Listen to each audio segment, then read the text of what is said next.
PBBM tiniyak ang paggamit ng science-based strategies para sa modernisasyon ng agriculture sector. Natapos man ang pagiging kalihim niya sa Department of Agriculture, tutok pa rin si Pangulong Ferdinand Bongbong Marcos Jr. sa agrikultura sa ginanap na 35th National Rice Research for Development Conference noong November 29, 2023. Idiniin ni Pangulong Marcos ang pagsuporta niya sa paggamit ng science-based approach para sa modernization ng agriculture sector. Paano nga ba gagamitin ang siyensya sa sektor ng agrikultura? Tara, alamin natin.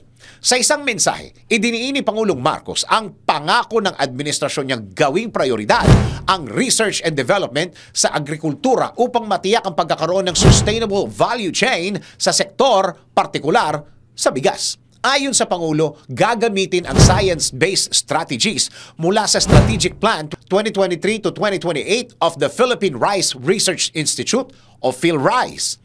Nakatutok ito sa pagbibigay ng edukasyon sa mga magsasaka sa paggamit ng modernong teknolohiya. Dagdag pa niya, patuloy ring susuportahan ng pamahalaan ng mga proyekto ng PhilRice sa agricultural biotechnology upang palakasin ang produksyon ng bigas. Tumutukoy ang agricultural biotechnology o agritech sa paggamit ng scientific tools and techniques. Kabilang na ang genetic engineering at selective breeding para i-modify ang living organisms gaya na lang ng pananim. Ayon sa US National Institute of Food and Agriculture, malaki ang tulong nito sa mga magsasaka dahil mas nakakapagbigay ito ng higher crop productivity. Sa pag-utilize ng agritech, mababawasan ang gastos sa fertilizers at pesticides na siyang makakapagpababa sa presyo ng mga pagkain. Bukod sa rice farming, tututukan din sa modernization ang sectors ng livestock, poultry, fisheries at high-value crops para masiguro ang pagiging available at affordable ng pagkain para sa mga Pilipino.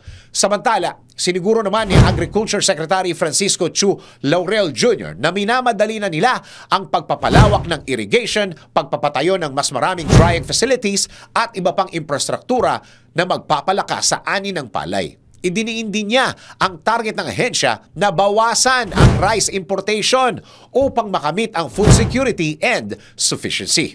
Matatandaang alinsunod dito sa marching order ni Pangulong Marcos sa bagong Agriculture Secretary na maging pro-production sa maiging paggamit ng siyensya at makabagong teknolohiya sa sektor ng agrikultura. Matutugunan ang issue sa food supply at pricing. Makakaasa tayong patuloy itong susuportahan ni Pangulong Marcos upang magkaroon ng sapat at abot kayang pagkain ng bawat Pilipino.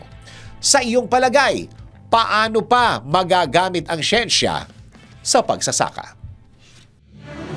DWIZ Research Report. Report.